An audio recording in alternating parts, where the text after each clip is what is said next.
and welcome back to the She Leads the Way podcast, where we celebrate women in business and women in life. I'm your host, Nikki Bedford, and today we are joined by Charul C Jaitly. She is the founder and partner at the Mātiti Group, which is a consultancy. She is a serial entrepreneur. She's also Mrs UAE International 2021, and she's a published author. And today we're going to be speaking about her experience as a business leader, and also more specifically around bringing spirituality into the corporate world. Charul, thank you for joining us. Thank you for joining me. How are you? I'm very, very good. You almost made me look like a celebrity. No, you are a celebrity. You are a celebrity. I'm very happy to have you here, and we've got so much to talk about. But I thought to begin with, I'd love to hear a little bit about your background. You've done so much. Give me a bit of you, Charul. Sure. Let's see. Where do we start? The beginning. Let's start, right? So I'm an Indian origin. I was born in a small town called Kanpur in the upper part of north of India. One thing that stood out always was my vision and my hope to do big, to stand out, to disrupt, right? In a positive way. Very quickly finishing my school, college, I graduated as a hotelier. I found myself hopping on a plane and going all the way to the Caribbean. Oh, I actually do. I was on an island called Curacao. Sometimes when you look at the world map, Nikki, you will not even find it. It's like a little dot. So it's the ABC Island, Aruba, Bonaire, and Curacao. Wow. So I was on the island called Curacao. I was there for a good 2.5 years. My parents obviously were not very happy about it. I had to hop four or five flights to get to Mumbai, which is where my family is. But yeah, it was good while it lasted. 2.5 years there, and that is when Dubai happened to me. When I was ready to move out of the Caribbean, but not yet ready to go back home. And Dubai was emerging as a market. It was doing phenomenally well in 2002 and 3. So I actually landed for the first time in Dubai in 2003. Wow. And the rest is history. Wow, that's incredible. So you've been in Dubai for Almost 20 years. Okay. In and out. Yeah, in and 20 years, which is huge because you would have seen just such a remarkable amount of change. Yeah, I kept going in and out, right? So when I got married, I went to India and spent 2 beautiful years with my partner in a city called Bangalore. I went to study in the UK. I did my master's from Wales. I then went to work in Canada. I was in Toronto as director HR for Chapters Indigo. It's one of the biggest retail stores there. And every time I went away, it's like it pulled me right back. I was right back into Dubai. So yeah, I think I'm grateful. I have immense admiration and respect for the leadership of UAE, for a single Asian female to feel so safe, to feel so protected. And while feeling safe and protected, that does not mean you're not enjoying life, you're not exploring opportunities, growing your career, doing what you want to do, feeling good about yourself. I think I owe a lot to this land. Yeah, that's amazing. I do agree with you with Dubai being just such a multicultural city. Never have I ever been somewhere and felt so included. And There you go. It's just there's just such a huge network of people that want to help each other as well, especially within the business world. I mean, look at the studio here. You're from Australia. I'm Asian, living here for how many ever years, and we have a producer who is from a different country. We met with the colleagues in the team who are from different parts of the world. And that's the flavor that Dubai offers. Yeah. So I'm very grateful. And I think there are many reasons than one to have lived here for so long. Yeah, absolutely. So can you tell me how you moved into leadership? Yeah. So when I started my career, I graduated as a hotelier. And my stint in the Caribbean and when I first came to Dubai was all within the hotel hospitality sector. It was a beautiful time for me to be in Dubai or in UAE because the market was just emerging and growing so rapidly. So I was literally cherry-picked from one role to another. And I found myself being the youngest head of HR, youngest CHRO, youngest on the board. And I was like, wow, this is the place I want to be. Yeah. I will also acknowledge the hard work that went into it, right? A lot of burning midnight oil, getting into doing my master's and kind of staying abreast with the trends in the market because Dubai or UAE has evolved a lot over the last 10, 12 years. So, propelling into my career with full force, moving from hospitality to travel, to healthcare, to strategy consulting, to retail, different sectors. I found myself becoming the global head of human capital for a strategy consulting house based out of DC, US, with their corporate headquarters here in Dubai. So now we're in 2016 already, yeah.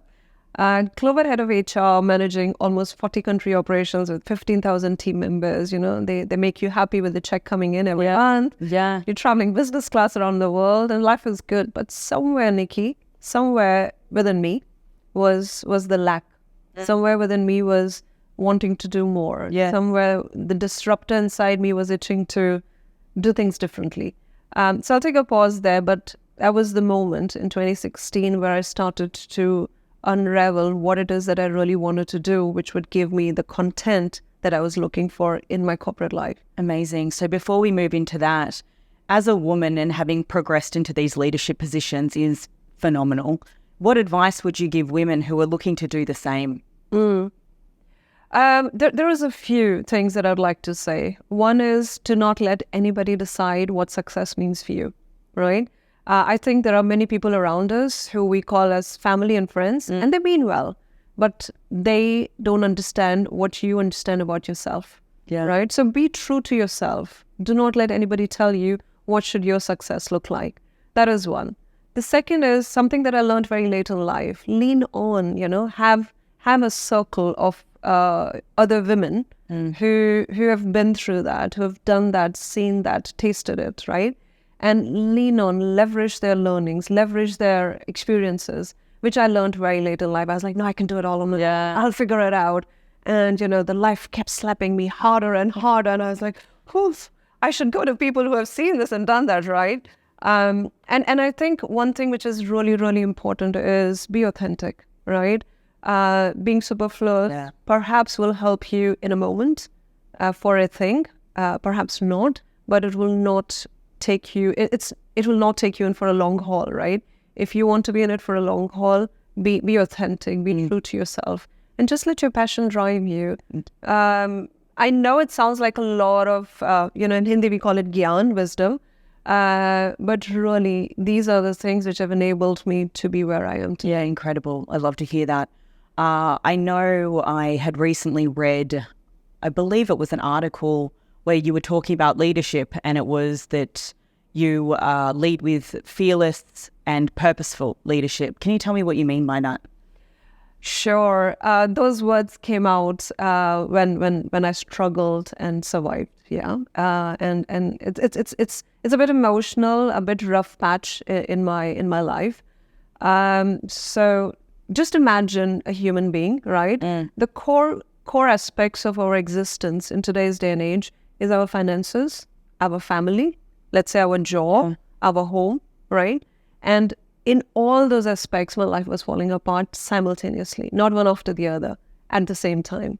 And what really shook me up is when I found myself going into very massive surgery. So in 2015, literally within a week from diagnosis to being in the OT, it was less than 6 days. It was a 7-hour-long surgery. Oh my gosh. And then in 2021, in September, was a similar but even more complex diagnosis. This time, again, within a week, 10 days, rushed home thinking I'm never going to come back. The diagnosis looked so bad. Oh, no. It was 9 hours this time. But here I am. This was September of 2021. And in December, I won the crown. So against all odds. Unbelievable. It's interesting because I know, with the topic being spiritual, sometimes, especially when it comes to spiritual awakening or the universe trying to pivot our direction, terrible things happen because they're trying to change your direction or trying to give you some form of communication. Do you feel that was the case in your... Wow. Now you've pressed the right nerve, yeah? Look, and I talk about it a lot in the book. So the book that we've launched, not too long back, it's just less than 3 weeks back. It's called Eye to Eye with Eye. Thank you so much. It's receiving a lot of good attention and a lot of good recognition in UAE and elsewhere. But the book is Eye to Eye with Eye. And Nikki, let me take a moment to explain to you. When I look at you, or when I look at anybody else, I see a person but really where do I connect with you is through your eyes, right?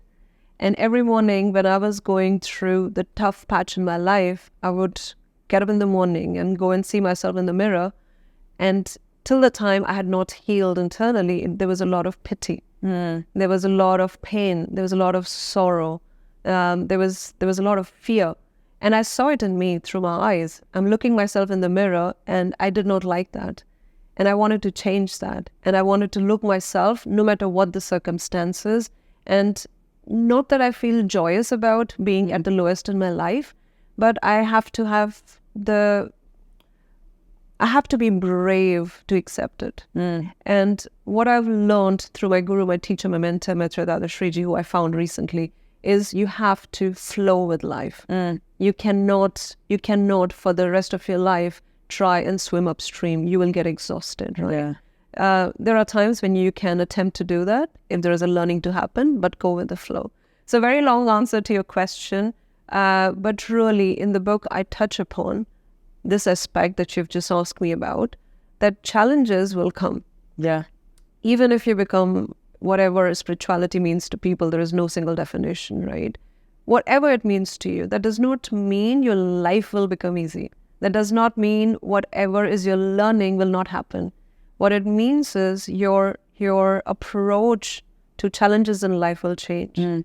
Your acceptance of your own circumstances will come. And that is a beautiful state of knowing.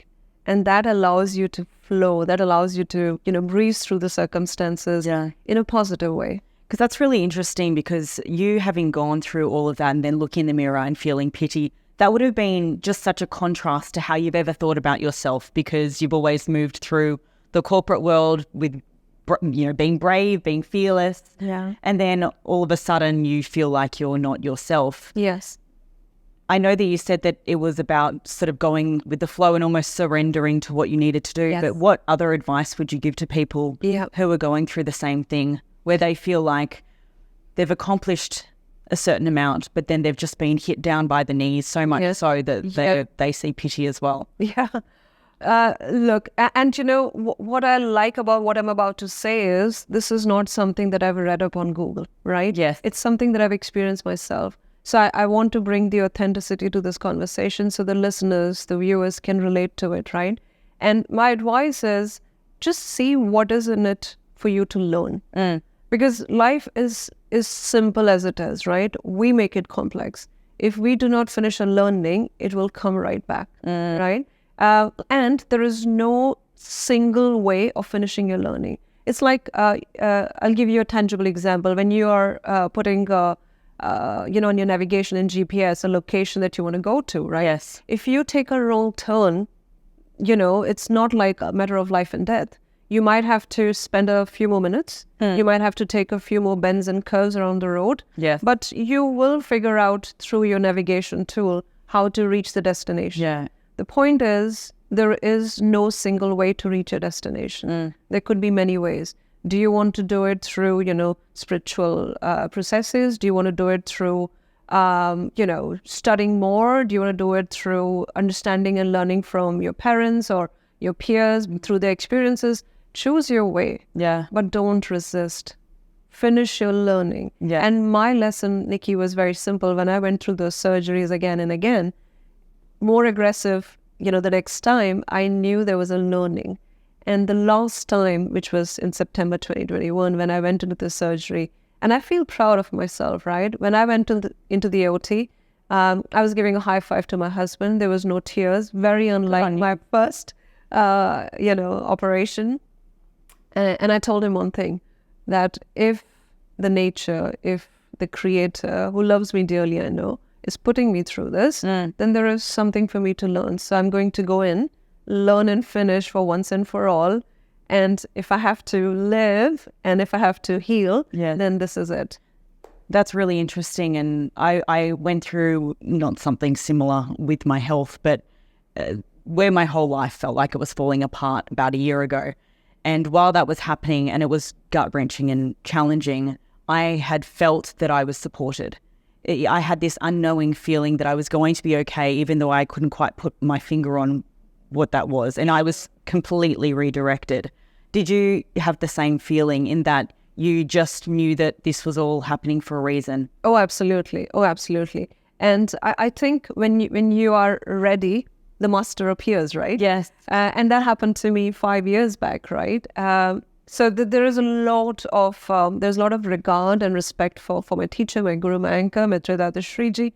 There is a lot of anchoring through family and, the loved ones, but it is your battle. Yeah. It is your lesson to finish. No matter, it's like when you have to go take an exam as a little girl. Yeah, you had a tutor, you had, prep exams, you study, you do whatever. But when you sit and write, you have to write the exam. Yeah. Right?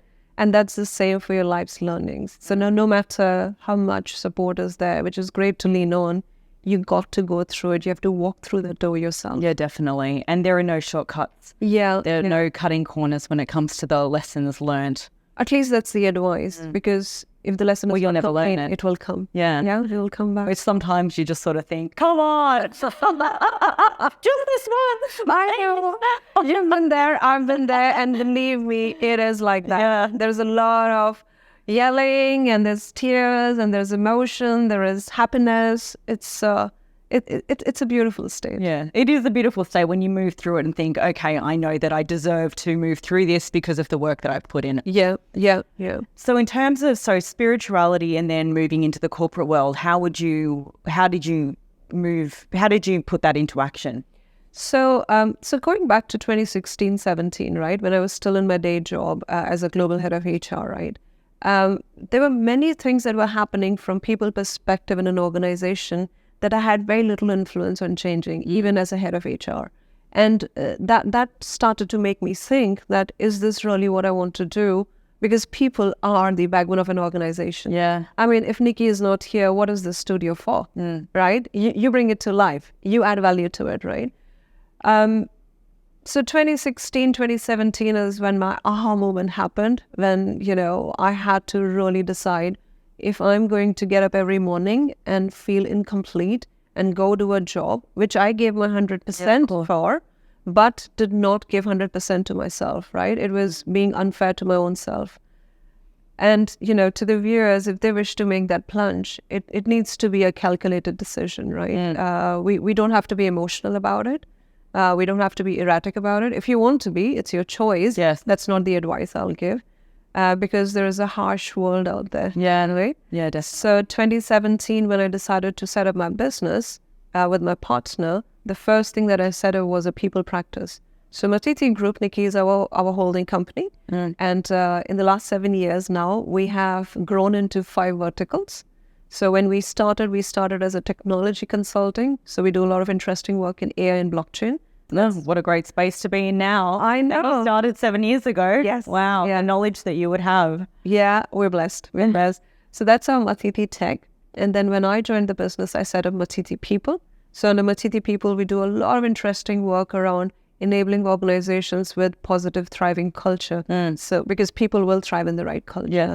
I personally do a lot of coaching for leaders, your CEOs, your VPs and execs. Because they are the leaders. They will decide the fate of a lot of people in the organization. They're the main influencers. Correct, right? We have a dedicated vertical called Mātiti Green, because being sustainable is the only way to go. So we're planting billions of trees around the world through AI and blockchain. We have Mātiti Finance, which is our trade financing arm. It's called Mātiti Capital. And then there is one more where we do cybersecurity and risk consulting. So, yeah. How do you plant trees through AI and blockchain? Is that like virtually? Yes. It's a virtual experience. Oh, okay. Yeah. But are they actually getting planted? Yes. Yeah. Yes. So we partner with the NGOs around the world. Okay. They physically plant the tree, and then the record gets updated on the platform. Oh, fantastic. So you can see where it was planted. Yes. Interesting. Yeah. So, Charul, with all of this in mind, how did you bring all of this into the corporate world? So it did not happen overnight, right? I call it labor of love for myself because it had to be done gradually. And one thing that I've learned in the last 7 years running my own business is, if anybody tells you that, your business is going to make you an overnight millionaire, they're lying to you, right? It does not work like that. That's just not the reality. So to be able to bring the concepts to the corporate, I had to leverage my own experiences, right? When I was the head of HR, what did I feel was not right? Why did I feel the CEO could have handled the situation differently? Why did the VP not interact with the staff in a certain way? I mean, these are little examples, but then, when you look at the strategy of an organization, very big decisions are made, right? So how do we leave our badge outside when we're talking to other human being? And I'm not the VP and you're not an employee, but we're two colleagues trying to run a business. Yes. So with all of that, so what we've done is, so I wanted to leave no stone unturned in wanting to bring about this change. So the effort started in the form of keynote speeches. So when I go around the world, I take topics or I propose topics which enable leaders to be better, let's say, people managers or humanize their business, right? There's a lot of work that happens through one-on-one coaching. There's a lot of work that happens through the workshops that we conduct. I've had the opportunity of sitting on the boards of different foundations around the world, in South Africa, in India, in Nepal, in UK. So, there's a lot of channels through which you can support and bring about that change. And my current or the latest effort in this direction is bringing about this book. Because as the book says, eye to eye with eye, and it says a journey inwards. Because if I've learned anything in the last, 7 years of running my business, Nikki, and corporate role before that, is the answers, all the answers we seek are all within us. They're not outside, right? Agreed. So through this book, it's really about how does Nikki understand herself better? Because if you are true to yourself, if you know yourself 1,000%, there is no way you cannot do good for others. So it's about building that self-awareness. Yes. So if the end post or the goal post is enabling future leaders or current leaders to learn from spiritual concepts, I'm trying to approach it. Like I said before, there is not one easy way, right? I'm trying to reach them from all the directions. You want to hear me talk? You want to listen to the podcast? Yeah. You want to read a book? You want to read my article in a newspaper? I'm here, I'm there. And listen to me, yeah. You won't never not find me. I'm here. So whichever way we can get that across, right? We will continue to make those efforts, right? So this book is not the end, right? I have co-authored 2 books before, and I'm writing my 4th book. So the information and the content will flow. Fantastic. Thank you so much for that. And we'll include a link to where people can buy the book in our Thank you so information. much. Yeah. So final question is, what is the best piece of career advice you've ever been given? There are 2 things that are coming to my mind. As you know, this is not scripted, right? This is very natural, and we're flowing with our thoughts here. The 2 things which I really, really want or urge the listeners to follow. One is, if you have to fix the fruit, you got to fix the root. And I'm going back to my book again. You have to fix yourself. Only then you fix anything around you. So if you want a fruit-bearing tree to have healthier, juicier, nicer fruits, you have to, put the right soil. You have to put and water it in the right way. So you have to fix the root. Yes. So I hope I'm conveying the message, right? You are. And the other thing is, when you hit your rock bottom, just know you're finding something really solid inside, right? I'm forgetting the name of the lady who said this, because I was hearing her podcast the other day, and that just stayed with me, right? While I can't think of a name, I can think of somebody else's name, which is Gandhi, Mahatma Gandhi. He says, if you want to be happy, right, you have to, what you say, what you think, and what you do has to be aligned. Because if you're saying one thing, you're thinking one thing, and you're doing the other thing, there is complete misalignment. And all of this starts from here. Yeah. Because if you're feeling something, you're thinking, you're saying it, and you're doing it, and it's all aligned, the end result will be super successful. Yeah, of course. Right? And otherwise you'll internally be so confused that you won't even know what to do on the outside. And we have a lot of people out there who and I've been there. So it's not like I'm in a better place. And not one day will be the same as the other. Maybe one day you're not saying, thinking, doing the same. But there is awareness, there is a knowing, and there is an attempt to do that. And that is enough. And you will get there one day. Wonderful. Thank you so much. Any final words? My final words is, whatever it is that drives you, whatever it is that you're passionate about, continue to march forward, continue to follow your dream. And if a small, simple, innocent girl from a very small town in India can sit here, talk to Nikki in the studio, so can you. Life is beautiful. Continue to explore. Amazing, Charul. Thank you so much. Thank you so much for your time. Thank you. It was a pleasure. Thank you.